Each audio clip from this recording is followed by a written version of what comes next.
Hola, buenas noches a todos y todas. Bueno, un placer nuevamente estar acá en esta nueva grupo o serie de conversatorios que vamos a tener, donde vamos a estar tocando, yo diría como esta nueva fase en que estamos entrando en este proceso que ha sido tan extraño, pero bueno, y en el que estamos ya sumergidos desde hace varios meses.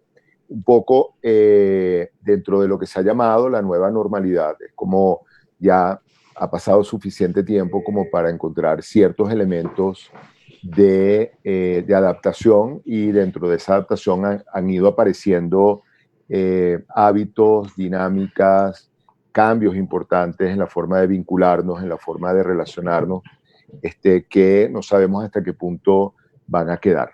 Entonces, en relación a eso, hemos escogido varios temas. Uno que consideramos que es importantísimo es el tema de la vivienda. Como hemos visto como en estos meses la vivienda ha sido un gran protagonista de toda la situación en relación a cómo nos podemos proteger, hasta qué punto podemos mantener, podemos conservar espacios de privacidad y espacios y suficiente espacio como para que las familias y los grupos puedan interactuar. Como muchas personas no han tolerado los espacios que usualmente eran su refugio y han tenido que salir a otros más grandes o en otros ambientes. Entonces, bueno, pensamos que todo este movimiento es importantísimo. En función de eso, decidimos, uno de los temas que vamos a tocar es el de psicología y arquitectura. Para eso tenemos una invitada muy, muy especial, María Teresa Machado. Muchos de ustedes la conocen ya como arquitecta de la Universidad Central de Venezuela, que cursó también estudios de arquitectura en el Pratt Institute de Nueva York. Es fundadora y directora del proyecto Archi House, que es una empresa que, bueno, si tenemos oportunidad ya estaremos amplificando un poco sobre eso. Tere, aparte, es una emprendedora. Yo diría que es una vaquiana en el camino de la heroína, y bueno, es mi arquitecta favorita. Entonces, sin más, le damos la bienvenida a Tere para bueno, empezar el conversatorio. De verdad que te agradecemos muchísimo que hayas aceptado esta invitación al espacio, y Gracias. bueno, entonces, bienvenida. Gracias, buenas noches a todos. Me encanta estar aquí. Bueno, es primera vez que voy a hacer esto, así que espero que lo disfruten y yo también disfrutarlo también. Fíjate, yo creo que para contextualizar un poco, porque la arquitectura es todo un mundo, no solamente en términos de lo que es la arquitectura como tal, como profesión, sino en lo que nos engloba. O sea, la arquitectura ha tenido todo un movimiento, o está presente cuando uno, yo diría que de los grandes placeres de viajar, es como uno poder ver esa evolución de la arquitectura y cómo la arquitectura marca definitivamente tiempos históricos, le da personalidad a los espacios, le da personalidad a las ciudades. Entonces, definitivamente está muy presente en nosotros. Yo sé que tú tienes, bueno, porque estás vinculada también con el mundo psicológico y con el mundo junguiano, y sé que tienes como referencias acerca de lo que simbólicamente puede ser también los espacios que engloba la arquitectura. Como en una oportunidad hablábamos de cómo el hogar es Hestia, cómo Hestia es toda una energía que está presente en el hogar, que se convoca en el hogar. Y desde ese punto de vista, quisiera que nos hablaras un poco de cómo es tu aproximación un poco en tus proyectos para poder desarrollar espacios y elementos y dinámicas que de alguna manera convoquen a Hestia, siendo Hestia como esta diosa tan importante y los seres humanos tan diferentes unos a otros. Ok.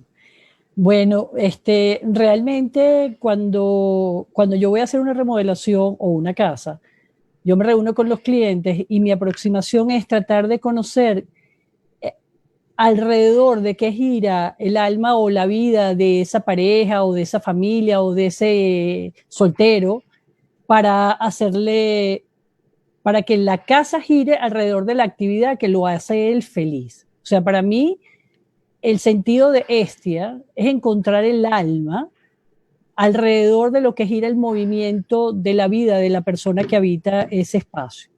Entonces, bueno, hay gente que le gusta cocinar, entonces quiere una cocina enorme. O sea, y tú dices, bueno, señora, la sala debe ser más grande que la cocina. No, yo hago mi vida en la cocina, la familia entra. Bueno, entonces vamos a hacer su cocina que sea un espacio donde todo el alma de la casa esté alrededor de la cocina. Entonces, dependiendo, vamos a decir, yo creo que la arquitectura con respecto al cada persona nos representa, o sea, donde vivimos es un reflejo un poco de lo que somos. O sea, a veces no se logra siempre, pero todos queremos, aunque mira, uno viaja riquísimo, uno está en spa y qué rico todo, pero después que tienes tanto tiempo fuera empiezas a decir, ay, mi casa y mi cama, y yo quiero tomarme un cafecito en el sofacito mío. O sea, aunque tu casa sea mínima, hay algo en esa casa que produce hogar, que es un poco lo que hablamos de Estía. Así sea un pequeño espacio. Hay gente que me pide nada más remodelarle o rediseñarle su habitación. Por ejemplo, ay, ayúdame. La habitación, porque es el espacio donde está, nada más. Entonces, ese espacio tiene que producir un resguardo, un sitio donde esa persona se siente que su alma está en paz consigo misma. Esa imagen del castillo, no, de salir a trabajar y matar dragones, yo llego al castillo. Bueno, eso es un concepto también, pero por eso la casa representa un espacio para conectarse y sentirse resguardado. Para mí, básicamente, la velocidad de afuera, cuando tú cruzas la puerta de tu casa, debieras entrar como en paz. O sea, tú debieras tener un santuario, tu casa es tu santuario. Bueno, puede ser moderno, puede ser barroco, pero es un espacio que cuando tú cruzas esa puerta, entras en otra dinámica, una dinámica íntima contigo mismo o con tu familia. Bien, más o menos eso. Ok, fíjate, tú hablas y se me ocurren varias cosas, ¿no? Porque inevitablemente vienen como, se me ocurren dentro de lo que se me ocurre, fíjate, inevitablemente viene como el tema que hemos estado viviendo de la pandemia y ese tema como cuando tú hablas de cuando cruzas el umbral y entras, te encuentras como este santuario. Aquí en la pandemia ha sido como lo que se pone en evidencia lo importante de haber tenido ese santuario, porque aquí ha sido lo contrario, aquí no hemos podido cruzar el umbral hacia afuera. Pero al lado de eso, fíjate, se me ocurren también como otras cosas, ¿no? Que de repente si pudiéramos comentar. Antes de repente hablar también de la influencia que ha tenido las pandemias en la arquitectura y cómo la visión que tú puedas tener acerca de las tendencias de arquitectura que pueden haber post pandemia. Pero antes de eso, que se me ocurren, antes de eso, hay algo que yo creo, si no para todos los jungianos, pero por lo menos para mí, ha sido, yo siempre digo que es mi envidia confesada, que tiene que ver con cómo Jung tenía su casa en Küsnacht y su casa como donde él vivía y donde llevaba su vida familiar. Y tenía la Torre Bollingen, donde de alguna manera él tenía otro movimiento, otra dinámica completamente diferente. Sí. Y uno dice, bueno, qué rico, o sea, realmente tener la oportunidad y tener la posibilidad de tener una casa aparte como la que tenía en Küsnacht, al lado del lago, una casa súper amplia, súper rica, con una cantidad de elementos, y al mismo tiempo poder tener un espacio donde uno veía una personalidad totalmente diferente. De alguna manera la casa de Küsnacht es más conservadora, tiene líneas como más rígidas, más cerradas, y la Torre Bollingen es un sitio mucho más informal, son más curvas, es un espacio, si se quiere, mucho más orgánico. Okay. Entonces, con esto yo siempre me he preguntado, bueno, ¿cómo se puede de alguna manera tener un espacio que representa como ese refugio o ese aspecto tan personal, en el cual hay una personalidad que se identifica, el, vamos a decir, un poco más low budget, un poco con un presupuesto un poco más mundano, más asequible. ¿Cómo dirías tú que se logra eso? Bueno, vamos a tratar de mezclar las tres preguntas que hiciste. O sea, digamos, si yo veo a Jung era un psiquiatra muy importante en Suiza, estaba casado con una señora muy importante, hija de dueños de banco. O sea, él tenía, vamos a decir, el señor de flu y corbata, que tenía que estar en Suiza, al lado del lago, en su casa súper formal, con una estructura formal. O sea, esa era la vida profesional y social de él. ¿Y qué pasaba en Bollinger? En Bollinger él andaba, como digamos, nosotros que venimos de la costa, pata en el suelo. O sea, uno anda y anda en esa casa y si no te cepillaste los dientes, no te los cepillaste, si no te peinaste, no te peinaste, porque cuando fuimos a la casa de Bollinger, eso es lo que uno ve. El tipo no tenía agua, sino tenía que sacarla desde el pozo. O sea, era una casa donde absolutamente ninguna representación hacia el afuera era importante. O sea, yo no tengo que mostrar nada. O sea, yo estoy para estar conmigo. En cambio, en el otro lado era demostrar, podríamos ponerlo, esa expresión muy colombiana. Ahora, ¿qué pasa? Aquí en lo que yo hablo de cruzar y entrar en la paz de tu hogar, ¿qué pasó? Estábamos acostumbrados a vivir hacia afuera. Absolutamente trabaja, la gente se reúne en restaurantes, ven, vamos a tomarnos un trago. Todo el mundo vive hacia afuera. Entonces, ¿qué pasó con la pandemia? Te viste obligado a vivir hacia adentro cuando ese espacio jamás lo pensaste sino para llegar a reposar. Entonces tú dices, ya ahora no es el reposo. Ahora, absolutamente todo el espacio que yo hacía afuera, sales de la oficina, vas y compras un café, lo que sea, ya se acabó. Entonces, ¿cómo este espacio me está asfixiando a mí? Hazlo en paralelo. ¿Qué le pasaría a Jung? Teniendo que ponerse el flu todos los días. Diría, este espacio me está asfixiando, necesito salir de aquí. O sea, entonces Jung tiene que irse a su torre de Bollinger, recomponer su energía o lo que sea para volver a representar. Entonces, eso es más o menos lo que sucedía antes de la pandemia. Ahora estamos, si tú no pensaste tu casa, que nadie la piensa para una pandemia, evidentemente, y estás encerrado en una casa con 3 niños, los niños tienen que hacer la tarea, el marido tiene que trabajar para la oficina, la señora también trabaja, o sea, aquello es una locura porque no hay ni dónde poner las computadoras en la casa, para que haya silencio, o sea, porque también psicológicamente uno cuando está en su espacio de oficina, uno tiene su espacio y uno rompe ese espacio, descansa y vuelve a ese espacio. ¿Qué pasa? Ahorita no hay ruptura de nada. Yo misma digo, ¿qué día es hoy? O sea, no sé si están pasando los días muy rápido, no sé, es una estructura muy, muy particular.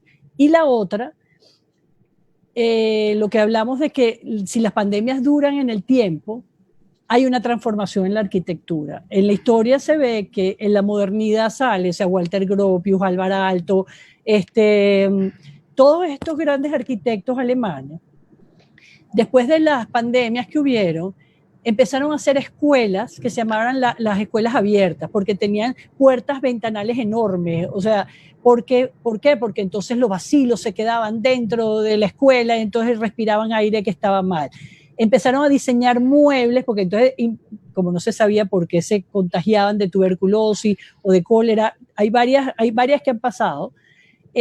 Bueno, entonces los muebles tenían que ser lisos para que el polvo se le pudiera quitar y la gente no le diera tuberculosis para pensar. Los sitios oscuros producían enfermedades.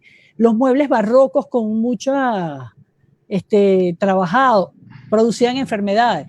O sea, es más, creo que cuando se hizo la cuestión de la remodelación de París, el cuento era como, no, vamos a conservar el casco antiguo de París, un pedazo, pero hay que limpiarlo, abrirlo, dejar que pase el aire, hacer las calles, y después se hizo lo mismo en Barcelona.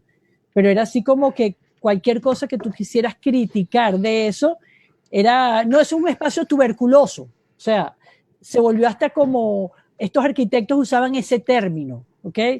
Tubérculo. Bueno, no sé cómo se dice en francés, porque yo no hablo francés, pero ese espacio, si tú mezclas un poco las tres cosas que estamos hablando, o sea, hay una psicología de lo que estás describiendo de Jung en su relación con su espacio de vida. Hay una relación de Jung en su espacio natural, vamos a decir, donde él es, o sea, donde no tiene que se come con cubierto o se saluda formal, bajas la cabeza, das la mano. Y cuando tienes la pandemia que tenemos ahorita, la gente encerrada en la casa, digamos que así nada, empezó a sentir la necesidad de irse afuera. Ok, no todo el mundo tiene la posibilidad de tener una finca. Bueno, en el caso de Jung fue hace muchísimos años, pero vamos a decir hoy en día, para tú irte de la ciudad.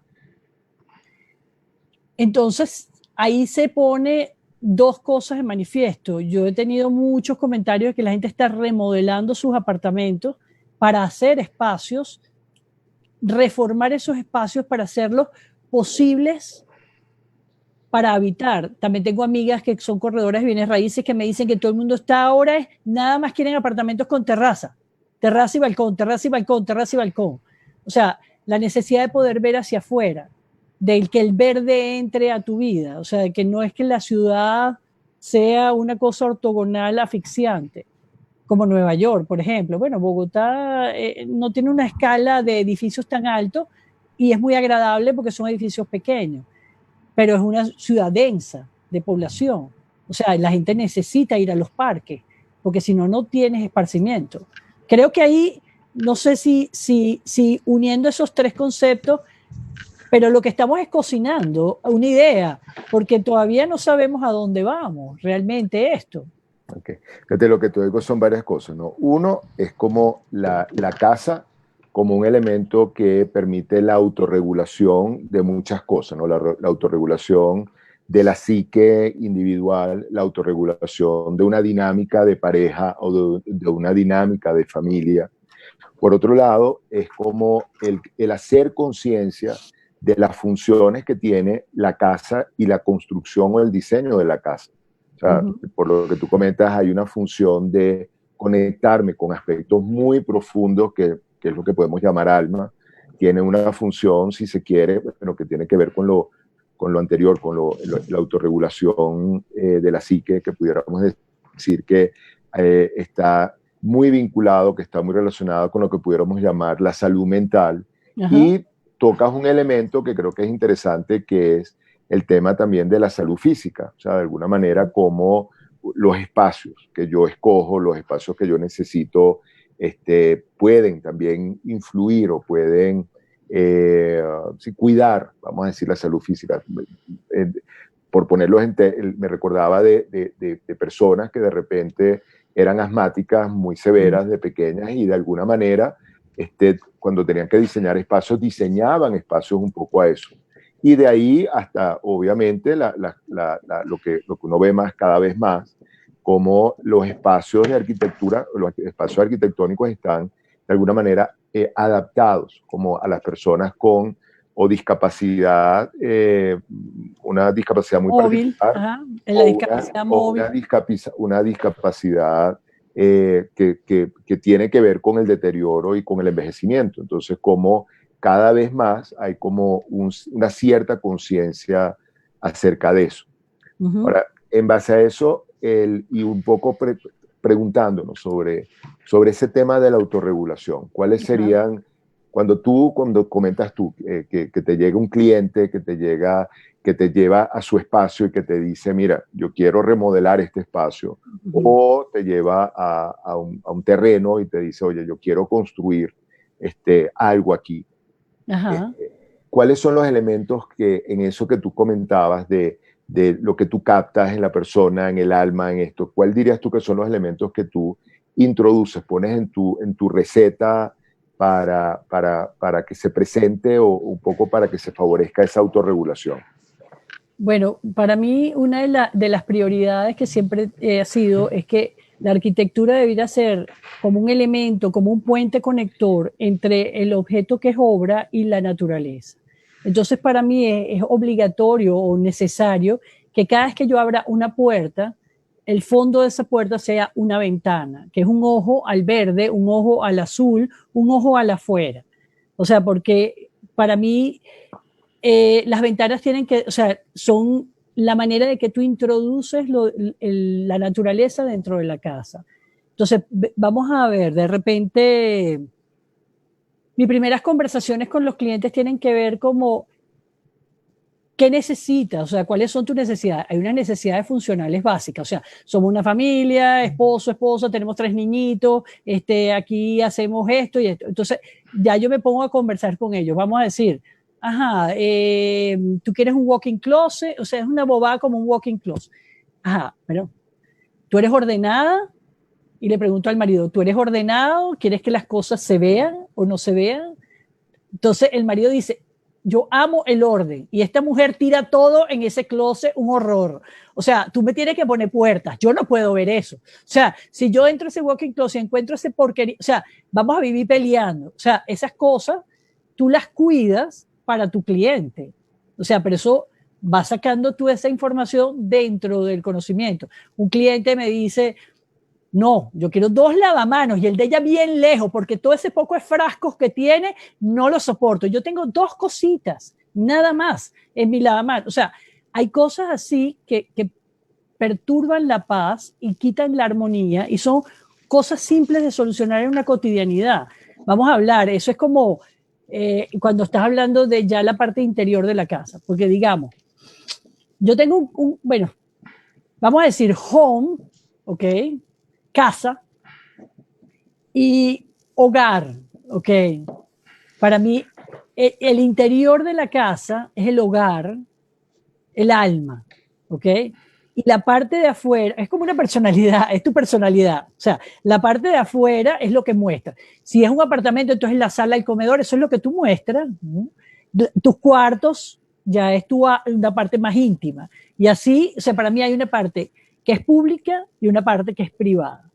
O sea, entonces vamos a decir, una parte es como la que se muestra y otra parte es la que uno se guarda. Entonces, en una casa eso funciona igual, en un apartamento funciona igual.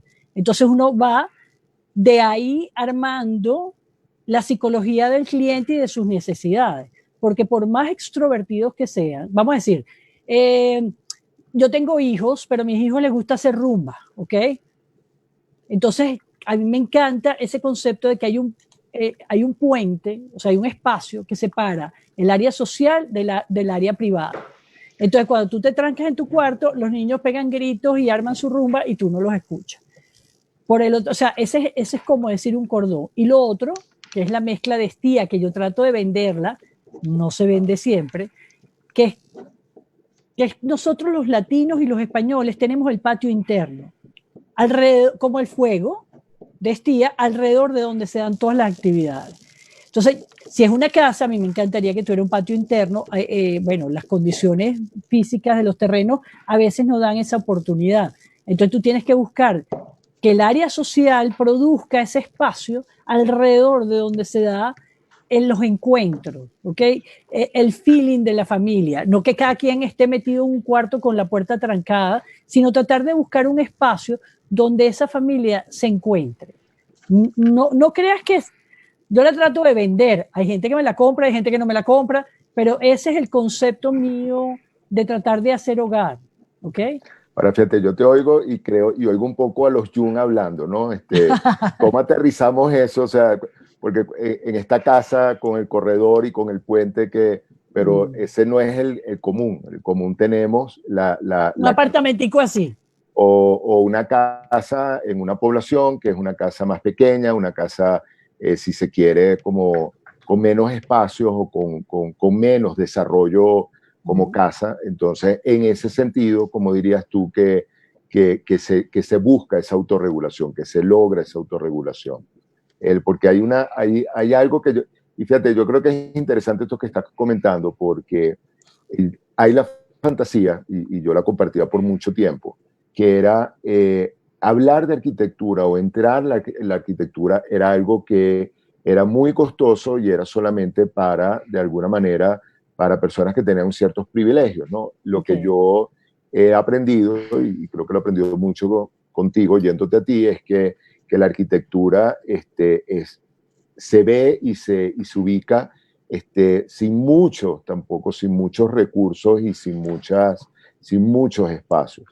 Y creo que ese concepto es muy importante porque nos ubica nuevamente, o sea, creo que ubica el tema de la autorregulación, lo ubica como algo que a todos nos sucede independientemente de nuestro entorno y por otro lado, es como eso que sucede o eso que hace la arquitectura, que sucede en pequeños espacios, que sucede en situaciones muy modestas que no tienen que ver con estos grandes eh, como grandes estructuras, vamos a ponerlo así. Entonces, sí quisiera que me hablaras un poco de eso porque creo, o sea, bueno, ya hablaremos un poco de eso, ¿no? Pero yo creo que la pandemia nos agarró en una, si se quiere, se revirtió una cierta corriente. O sea, Tal cual. tengo entendido que antes de la pandemia había como una corriente de pequeños espacios también en el afuera, en la parte rural, que eran lo que llamaban las casas pequeñas, las casas enanas, los tiny house. No, y Pero todavía está. como la pandemia aparentemente a lo que nos va a llevar son estructuras con más espacio, con más ventilación, con más iluminación, con más posibilidades de tener como muchos espacios privados en un mismo sitio que no tiene que ser muy grande, ¿no? Entonces, ¿cómo me llevas tú la arquitectura a esos espacios más modestos, más... Bueno, vamos a partir, para mí, como concepto, de repente, tener tu propio espacio, ¿ok?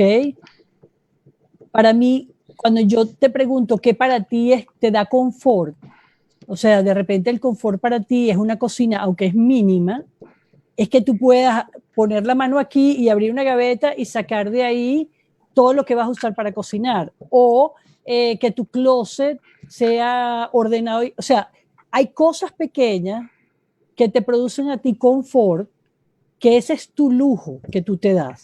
Entonces, cuando yo traduzco eso, eso no tiene que ver con dinero, tiene que ver con un confort que te lo produces a ti en la comodidad de tu espacio, sin que sea de oro, sin que sea de marca. Lo que estamos hablando es cómo llego yo a obtener un confort en mi espacio, ¿ok? Vamos a hablar de un apartamento donde hay una pareja con 2 niños.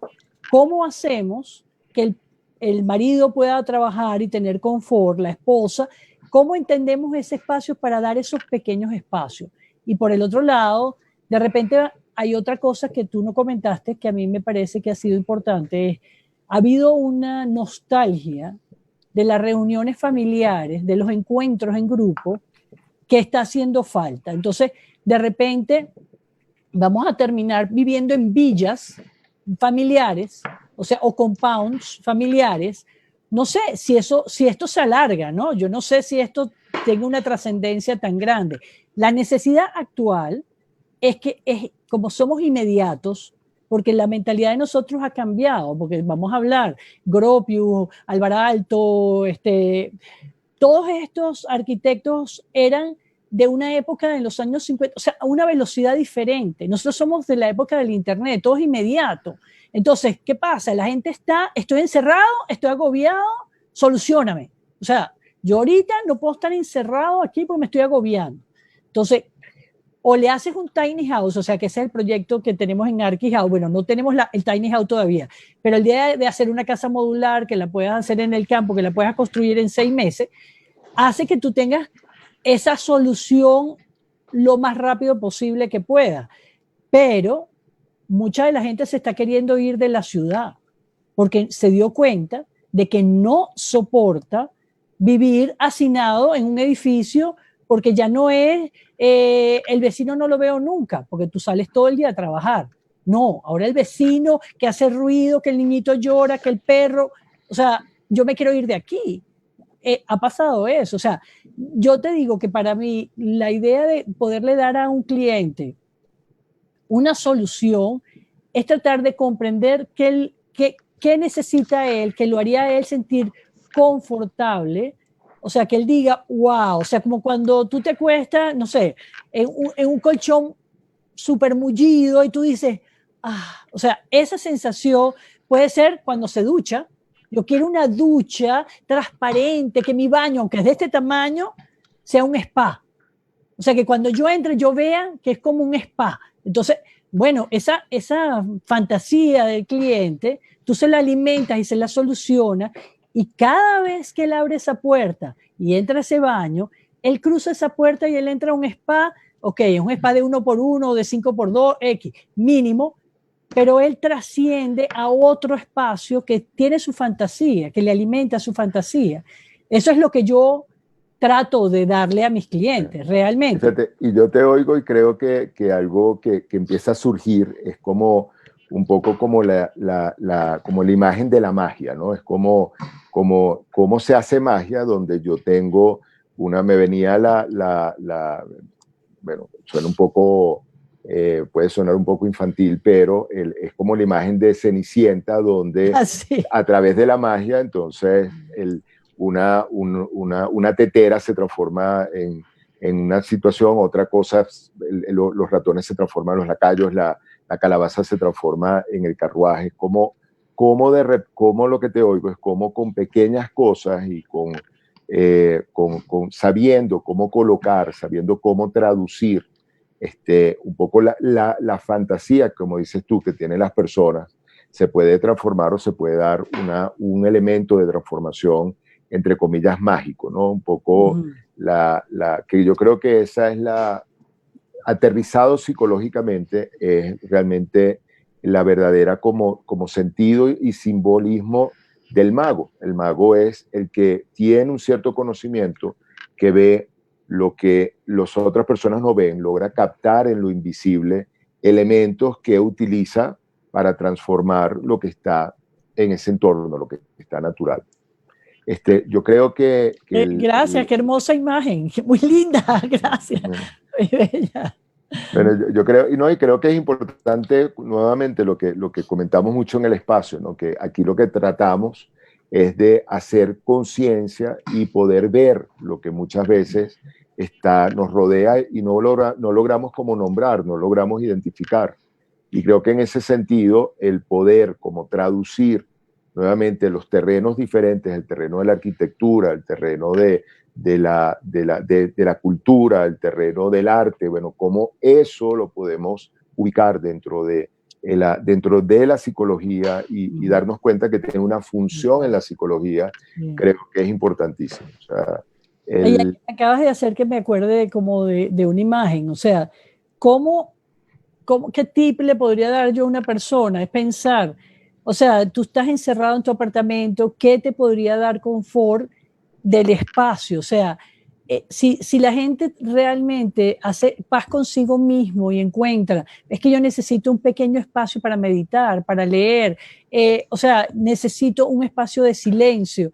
O sea, ¿cómo ayudar a esas personas? Primero tiene que saber qué necesita, porque dentro del ruido de todo el mundo en la casa al mismo tiempo, es imposible escucharse uno mismo. Entonces, primero tienes que escucharte y ver qué es lo que yo necesito en mi espacio, que me pueda dar un poco de paz y confort y tranquilidad en el tiempo que yo estoy aquí. Ahorita es todo el tiempo. Bueno, gracias a Dios nos dejaron salir, entonces estamos saliendo un poco más, pero no sé hasta dónde, porque hay que seguirse cuidando igualito, ¿no?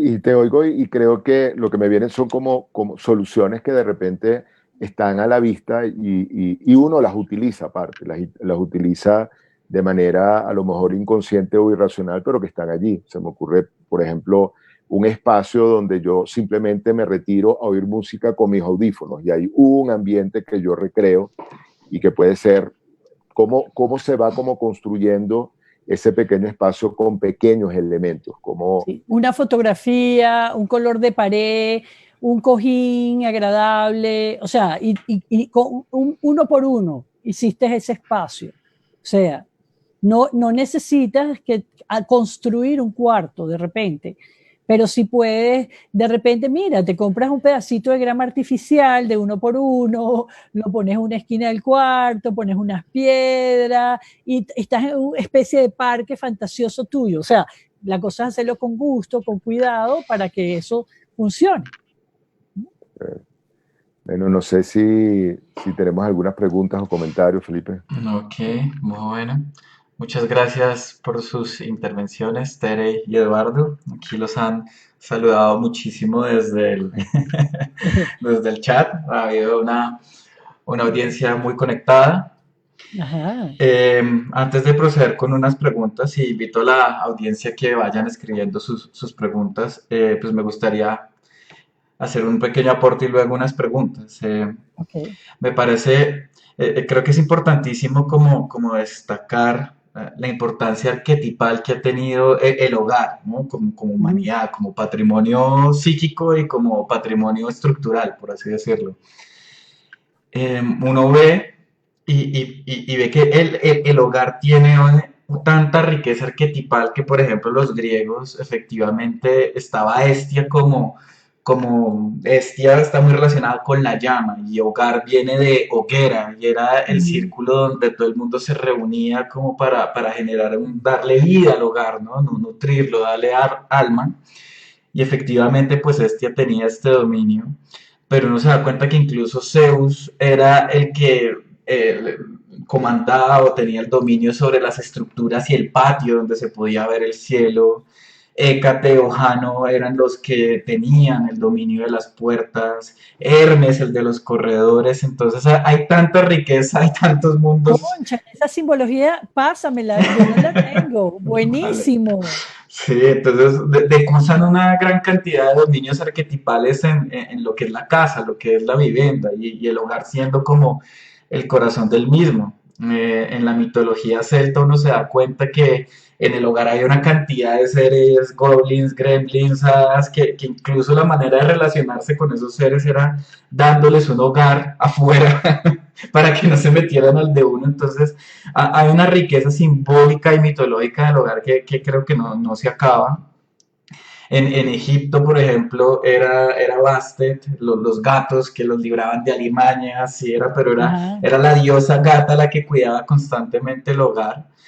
Y es muy bonito ver, yo hice una investigación importante alrededor, a ver si encontraba imágenes masculinas asociadas con el hogar y prima lo femenino, ¿no? Como un lugar de contención, ese gran útero, el entender también a la madre como materia, ¿no? Mater materia, entonces un lugar en donde nos defendemos en nuestra corporeidad, entonces eso es muy lindo. De hecho, Jung, en Civilización y Transición, en un capítulo divino que se llama Alma y Tierra, habla de cómo, al relacionarnos con el territorio del hogar, el hogar y el territorio se me apea de acuerdo al inconsciente, ¿no? El inconsciente de la cultura que está ahí. Entonces, bien entendido, el hogar no se acaba en términos psicológicos. Entonces, tengo dos preguntas, te quiero hacer la primera, y es si en tu experiencia individual has visto, pues, en tus clientes algún correlato entre la extroversión y el interés por una fachada, y si los introvertidos te piden, por ejemplo, más cosas internas dentro de la casa, o no has visto algún correlato. Bueno, es que como la mayoría vive en apartamentos realmente, que tenemos ese problema porque vivimos en ciudades densas, por lo general la gente extrovertida siempre habla de que necesita un espacio social dentro de su casa, pero realmente al extrovertido le interesa reunirse en la calle, ¿ok? El introvertido le gusta invitar a su casa. Eso es extraño, porque uno se imaginaría que el introvertido se va a quedar en el cuarto. No, el introvertido le gusta hacer las reuniones dentro de su casa, y el extrovertido le gusta ir a restaurantes, vamos a encontrarnos en un sitio. O sea, en la casa es como un espejo de ti mismo. Entonces, si tú eres introvertido, tu casa es tu espacio donde tú quieres traer a la gente a que comparta contigo. Cuando tú eres extrovertido, tú te alimentas de lo que está afuera. O sea, vamos a decir, tú te ves en el afuera, o sea, el de afuera me dice a mí lo que soy, o sea, el de afuera me dijo, ay, qué chévere eres tú, ay, yo soy chévere. O sea, y la casa, o sea, cuando yo voy al restaurante, me río, me tomo un trago, el ruido, la música, eso me refleja esa alegría que yo necesito como extrovertido, que deben ser los que están sufriendo ahorita más con esta pandemia, o sea, porque el introvertido no puede invitar, pero dentro de todo ese espacio, él mismo está acostumbrado a estar hacia adentro, dentro. El extrovertido está acostumbrado a estar afuera. Entonces ahí sí lo que yo veo diferente es eso. Vamos a decir, una pareja de un extrovertido o sea, mezclado. La esposa está diciendo, por ejemplo, oye, yo quiero un espacio para que vengan mis papás, que vengan todos los sobrinos, que vengan los primos, yo quiero unas reuniones grandes aquí. Y el marido dice, ¿como para qué tenemos que tener a todo el mundo aquí? Vamos a la finca, los invitamos afuera, o sea, vamos a hacer cosas en otro lado, no dentro de nuestra casa. ¿Entiendes? O sea, tú ves ahí esa dicotomía dentro de los clientes. O sea, pero no es que el extrovertido hace una fachada más exhibicionista o más llamativa, o no. Okay. O sea, sino que por personalidad, la forma de relacionarse con sus espacios es diferente. Ya yo creo que la parte de fachadas y eso, me voy a hablar de cosas que no sé mucho, pero tienen más que ver con que tú seas sensation, intuition, cosas así. O sea, tú dices, mira, yo quiero texturas, yo quiero cosas lisas, modernas. O sea, eso habla más de las percepciones de que tienes tú que del introvertido y del extrovertido.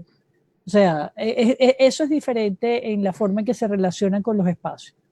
Ok. Y bueno, desde Mesopotamia, 10.000 años atrás. Exactamente.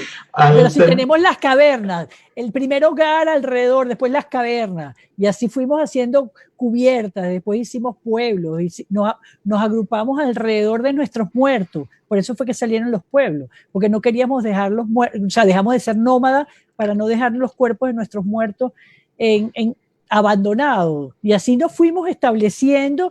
Y así sale cómo construir la casa, la calle, el comercio, dónde se vende, quién siembra.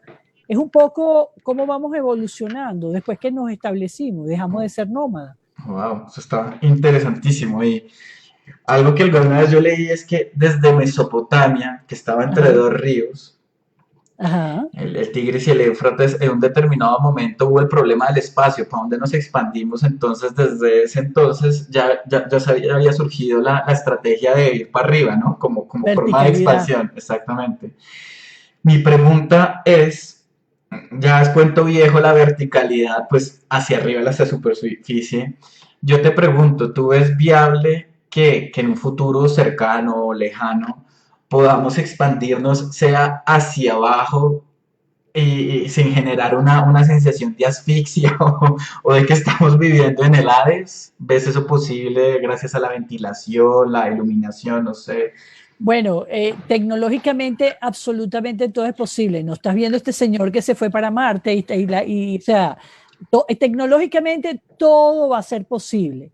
El problema es qué condición tenemos los seres humanos para vivir bajo tierra.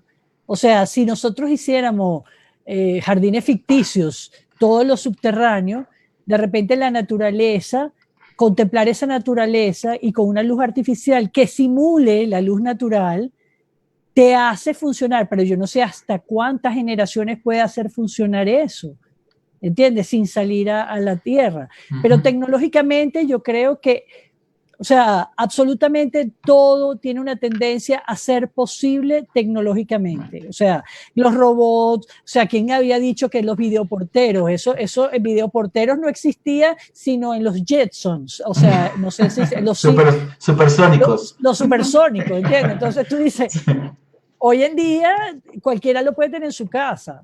O sea, la tecnología va a una velocidad donde nos da, vamos a decir, la arquitectura, aparte de este cuento de que se transformó con la pandemia y sale la modernidad de las líneas lisas, los espacios abiertos, los hospitales para que la gente tomara sol y la tuberculosis se les quitara, o los asmáticos. También cada vez que se encontró el hierro, entonces la arquitectura hizo una transformación, se hicieron los puentes, entonces salieron los rascacielos. porque el hierro dio la posibilidad de la verticalidad. Y así, cada vez que sale un elemento material, la arquitectura se transforma. O sea, una de las tipas más voladas que hay es Haddad. O sea, se ganó, es una arquitecta que murió, pero una cosa voladísima, sus formas son orgánicas y eso lo hace en concreto. O sea, es como la expresión que te da el material y la tecnología hace que se transforme la arquitectura y por lo visto las pandemias también. Entonces tenemos una mezcla de varias cosas. Yo quisiera comentar algo porque eso es todo un tema que yo tengo mucho tiempo dándole vuelta, ¿no? Que es el tema de qué es evolución y qué es progreso. Y creo que un poco, que es lo que creo que es importante que como civilización nos preguntemos. Nuevamente, no vamos a entrar en elucubraciones acerca de, o no son elucubraciones, no vamos a entrar en lecturas acerca del virus y la pandemia vinculado con nosotros como humanidad. Pero como humanidad, definitivamente nosotros estamos apuntando más a lo que podemos llamar progreso antes que a ese cuidar el alma. Esa pregunta que haces tú, yo la he comentado mucho, o sea, y yo siempre digo, cuando cada vez que la ciudad va creciendo hacia arriba, uno lo puede ver de dos maneras, como que la ciudad va creciendo hacia arriba o que la ciudad va creciendo hacia abajo. Yo vivo en un primer piso, donde cuando todos los edificios alrededor eran edificios bajos, yo tenía bueno, yo vivía en un primer piso y tenía la capacidad de ver verdes, azul, el cielo, una cantidad de cosas. En la medida que fueron tumbando los edificios pequeños y fueron construyendo edificios altos, realmente la sensación es como que este primer piso se fue como enterrando, y la posibilidad de ver ese verde, ese azul, ese todo entonces la llegada del sol a los espacios de afuera se redujo, la posibilidad de ver lo verde se redujo. Y yo sí creo que esa pregunta es muy importante, porque sí creo que nos va a tocar como humanidad y como colectivo preguntarnos, bueno, realmente, ¿qué es lo que está más conectado con el alma en relación a eso? Hay muchas veces que yo me pregunto y puedo entender que los centros urbanos han sido como grandes centros de gravedad para atraer, ¿no? Para atraer comercio, atraer dinero, atraer puestos de trabajo, atraer puestos de producción, atraer entretenimiento, pero como esos centros urbanos que tienen ese centro de gravedad tan fuerte, de alguna manera limita la posibilidad de los seres humanos diluirnos como en la tierra. O sea, entonces tenemos uno ve hoy en día el perfil de las grandes ciudades, son entonces estos como grandes columnas que suben y que se van diluyendo a medida que se va separando de un centro. Y la pregunta que yo muchas veces me he hecho, bueno, ¿qué es lo que pasa? Que no se termina de diluir y uno es uno es dueño de un pedazo de tierra, de un suelo sobre el que yo puedo construir realmente lo que yo quiero como yo lo deseo. Entonces, oyendo a Tere en relación a esa movilidad de cómo cambia la arquitectura en relación a esta arquitecta, en relación a Gaudí, bueno, cómo los elementos, aparentemente la utilización del elemento tiene que ver un poco como el espíritu de la época, y habla del espíritu de la época. Entonces, en el modernismo, lo que le entendí a Tere es que entonces estas construcciones que empiezan a hacerse mucho más espaciales, con mucho más ventanales, mucho más minimalistas, por darle una manera, marca una tendencia que queda, ¿no? que queda como un hito en la historia de la humanidad, y en este caso en la historia de la arquitectura, como un hito que marca. O sea, y que tiene que ver con el espíritu de la época. Cuando empezaron los rascacielos, tiene que ver con el espíritu de la época, y en su época las catedrales y etcétera, etcétera. Es que la arquitectura es un poco eso, igual la casa, o sea, te va contando la historia de la humanidad, de cómo evoluciona, de las pirámides, o sea, lo podemos ver a través de todo lo que tenemos enfrente. Buenísimo.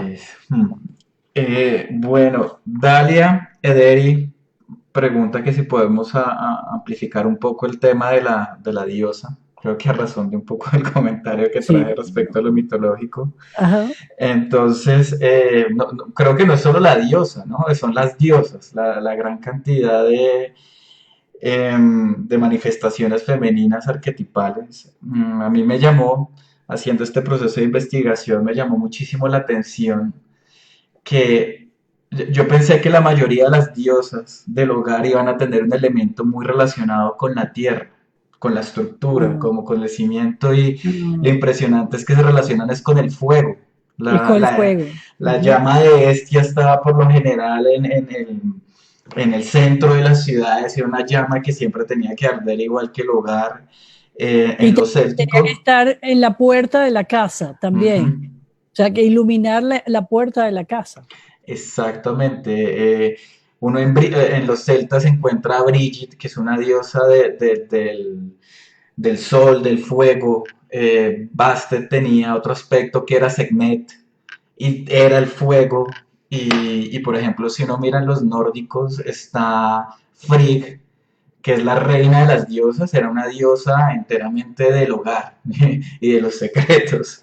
Era una ¡Wow! diosa poderosísima y bueno, muy privilegiada en lo nórdico. Entonces, bueno, ahí te entregamos un poquito más de amplificación. No sé si Muy quieras bien. decir algo, Eduardo. Fíjate, yo la que conozco más realmente es a Hestia como dentro del panteón griego, ¿no?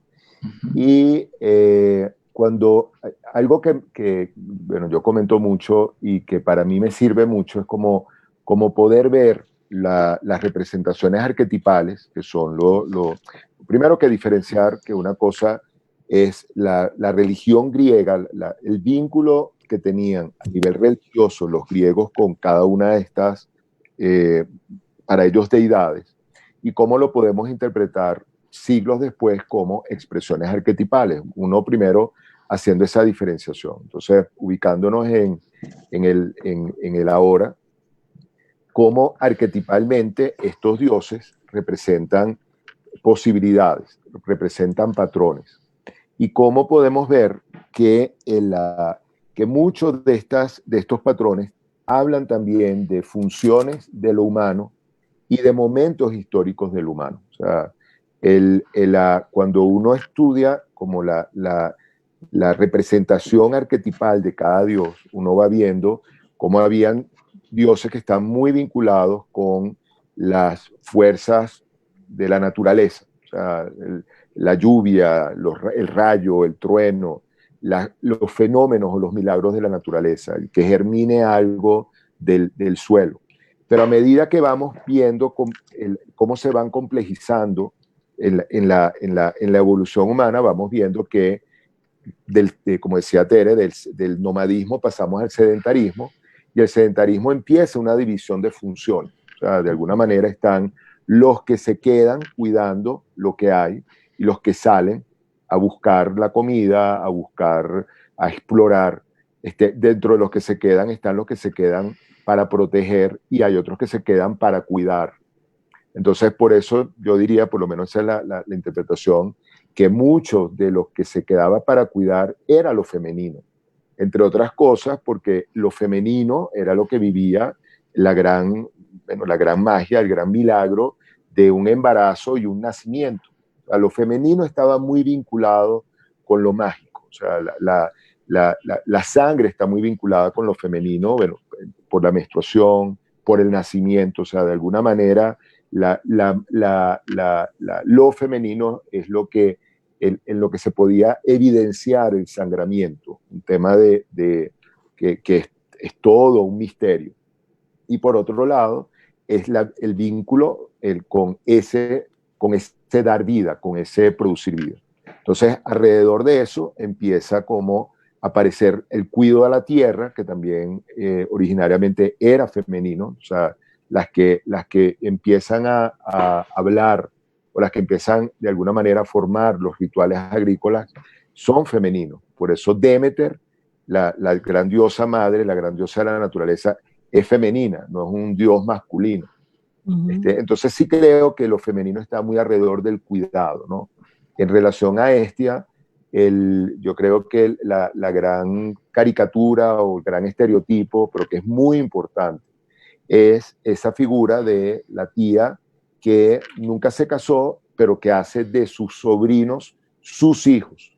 Y entonces la que está pendiente de cómo le va a cada quien, la que está pendiente de lo que le gusta a cada uno, de convocarlos y congregarlos a la casa.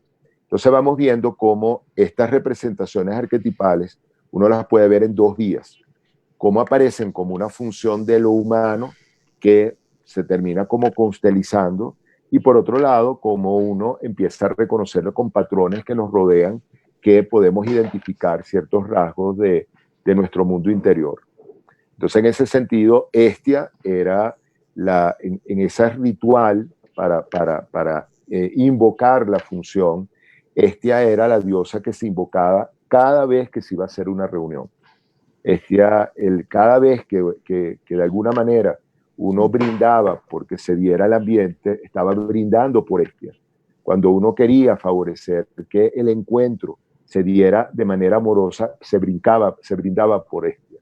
Y ahí vemos cómo uno puede diferenciar nuevamente diferentes invocaciones, que es diferente brindar por Hestia a brindar por Dioniso. O sea, uno está de alguna manera brindando, invocando energía, funciones, elementos arquetipales, dinámicas arquetipales que pueden ser diferentes. Entonces, no sé si eso responde la pregunta de Doris. ¿Podría leer un párrafito de Hestia, del concepto de Hestia? Es muy cortico. Ok. Hogar. El asunto se remonta a principios de la cultura occidental. En cada casa había siempre literalmente una hoguera, un brasero, una llama viva, que era presencia sagrada. Según se puede inferir por los registros escritos de las épocas y la historia, solía estar en el centro o en la entrada de la casa, probablemente como signo de pureza, de vida y de protección. La familia, por razones tradicionales, quizás en principio también por razones de necesidad física, que son luz y calor, se congregaba en torno a él. En relación con ese fuego familiar estaba la diosa Hestia. Entre los griegos, de hecho, en Grecia, para denominar a la familia, se conserva la palabra epiestía, es decir, en torno al hogar. Eso es yo lo encontré y me pareció increíble. O sea, muy bonito. Muy bonito, de hecho. Me acuerdo de un dato bien interesante que para mí fue muy curioso cuando me enteré que en las leyendas artúricas de los caballeros de la mesa redonda, parece ser que eran caballeros que se reunían en torno al fuego, que esa era la mesa redonda y bueno, en últimas nos damos cuenta que era una saga de los caballeros del hogar. Pero no suena tan épico. La mesa redonda. Sí. Leila Dagger trae una observación, un dato muy interesante, que ella dice que en los primeros días del cristianismo, cuando eran perseguidos en Capadocia, en Turquía, que se encontraron viviendas desde 18 pisos hacia abajo en la tierra donde vivían pueblos enteros, ¿no? Un dato muy interesante respecto a esa pregunta que en algún momento se hizo. Y Enrique Alexander Reynán Rivas trae una pregunta que me parece bien curiosa y bien interesante. Y él pregunta si es posible caracterizar a los arquitectos según su tipología de introvertido o extrovertido, y si podrías dar ejemplos de cómo serían sus obras, de estas dos tipologías de personalidad. Ok. Hola Enrique, ¿cómo estás? 1000 años sin saber de ti, pero bueno. Mira, ¿cómo podría yo verlo? Lo que pasa es que yo no soy psicóloga, pero hay obra abierta, vamos a decir. Hay una casa de cristal de Philip Johnson que es transparente completamente, es una casa de cristal. La gente que vivía ahí además tenía una sensación incomodísima que no podía, o sea, la obra es tan impecable, pero todo está abierto, lo único que estaba cerrado era la habitación y el baño. Tú podrías decir, esa casa está extrovertida. Bueno, casi es una casa exhibicionista, podríamos decir, para que los que viven ahí están afuera. Ok, estaban rodeados de un bosque, pero estaban afuera. Después está Frank Lloyd Wright, que tiene una casa encajada en una piedra. Vamos a decir, su diseño nace como con unas líneas puristas de esa estructura de la piedra. Entonces tú puedes decir, oye, yo creo que este señor es un poco introvertido, porque él se penetró dentro de la intimidad de la naturaleza para sacar esos volúmenes. Pero yo así como concepto así que sean extrovertidos, en sus diseños, no, porque mucha de la arquitectura tiene que ver a veces con función y estética, y eso es lo que se desarrolla como los conceptos, o sea, priva la función, priva la estética, las dos cosas juntas, función y forma. Entonces el arquitecto se supone que no toma cuenta su psicología en su obra. Igual que podemos decir que los escritores son extrovertidos o introvertidos. O sea, tú puedes decir Cervantes era introvertido porque escribió El Quijote. El Quijote es el Quijote. O sea, yo no sé si por su obra yo puedo decir que él era introvertido o extrovertido. Yo no podría. Y ahí no puedo llegar tan lejos con lo de los arquitectos. Hasta ahí llegó Enrique. Y bueno. ¿Y Eduardo piensa algo diferente de los arquitectos? No, bueno, no, yo lo único, fíjate, de repente, como dices tú, a lo mejor la personalidad no tiene que ver vamos a decir, con la obra como tal, pero un arquitecto que para mí conozco más o menos, siempre me ha producido mucha curiosidad y fascinación, que es Antonio Gaudí. Sí. Antonio Gaudí era profundamente introvertido. Y uno pudiera decir que de alguna manera su obra era extrovertida. Park Güell es una obra, si se quiere, extrovertida. La Sagrada Familia es una catedral con unas dimensiones que si uno lo pone en lo que puede ser la extroversión o la introversión, de repente habla de una obra extrovertida. Uno va a la capilla, por ejemplo, de la Sagrada Familia, y es un refugio absolutamente introvertido, que era donde Gaudí pasaba mucho tiempo. Pero la catedral como tal es una expresión quitando todo el tema de la función, de la activación espiritual que tienen los templos. Pero sí, creo que un poco coincido con lo que dice Tere, que uno puede reconocer arquitectos muy extrovertidos, muy introvertidos, y sin embargo la obra puede no tener que ver con su tipología, sino de alguna manera puede estar separada. Es algo que sale. Es una expresión de esa persona y también cumple con unas funciones, porque vamos a decir, en el arte plástico es una expresión que sale del artista y la plasma y la muestra en escultura, en pintura, en cerámica. Pero cuando estamos hablando de arquitectura, tiene que haber un cliente, tiene que haber una comisión de un trabajo y hay unas necesidades y unas funciones que tienen que cumplirse, aparte de la parte artística que tiene que haber. Entonces, como hay unas cosas prácticas y hay unas cosas artísticas que se mezclan en este asunto.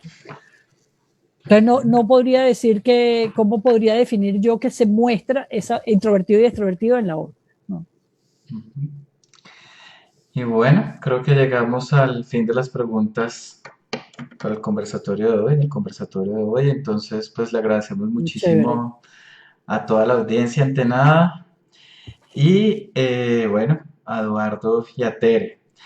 Acaba de salir una pregunta de Dalia Ederi, y es: Tere, ¿de qué manera puedes determinar la expresión de la psique de los clientes en el uso del espacio? Ok, la psique de los clientes en el uso del espacio.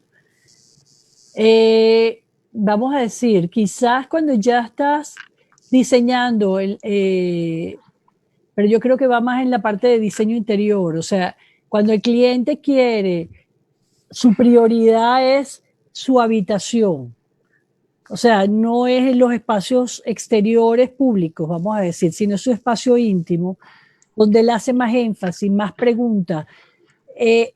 Tú empiezas a ver que la psique del cliente necesita, como dices tú, o sea, un útero donde él quiere estar resguardado en ese espacio. De repente, no sé, yo tengo clientes que quieren, su prioridad es el sistema de sonido, o sea, tú dices, pero señor, vamos primero cómo las puertas, cómo vamos a poner la funcionalidad de aquí. No, él está pensando en la música, en que en todos los sitios suene la música. O sea, esa persona, su psique necesita mantenerse en una conexión con algo que le dé vida y que lo transporte a una necesidad que él tiene, que quizás yo no comprendo, porque ese no es el trabajo mío, pero sí, ya sé que él tiene una necesidad de conectarse con la música o con esa expresión en todos los ambientes que él toca. Entonces, para él, eso es una necesidad. Entonces, yo trabajo en base de que su psique tiene una necesidad y trato de solucionarla. Creo que, no sé si te la contesté, Dalia, pero creo que eso es más o menos lo que yo trato de comprender. A mí me surge una pregunta, pero de Dale. pronto surge, de pronto pasó, de pronto no. Como por el tema de pronto de interpretar necesidades psicológicas. Ajá.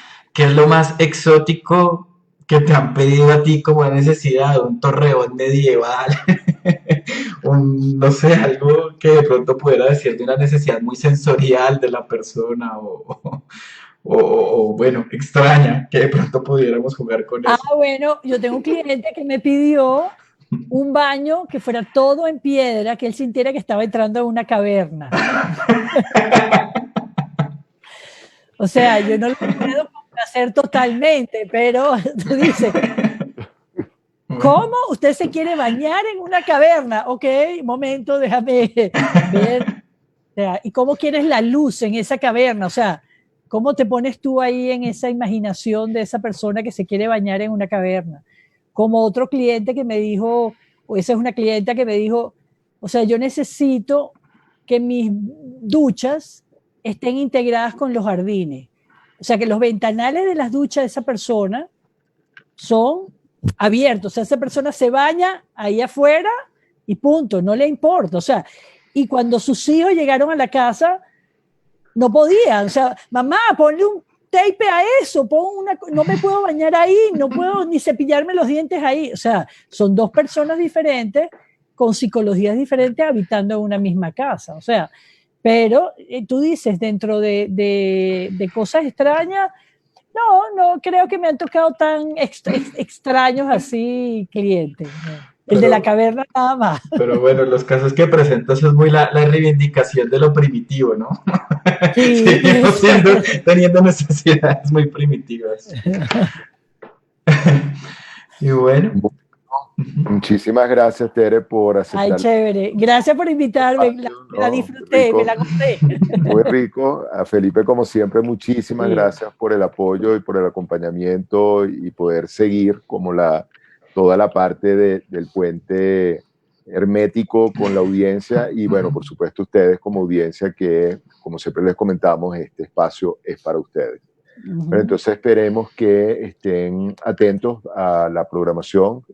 Vamos a seguir desarrollando el tema de la nueva normalidad y dentro de la nueva normalidad vamos también a tocar el aspecto de la activación de lo transpersonal que ha sido como muy evidente también en este proceso.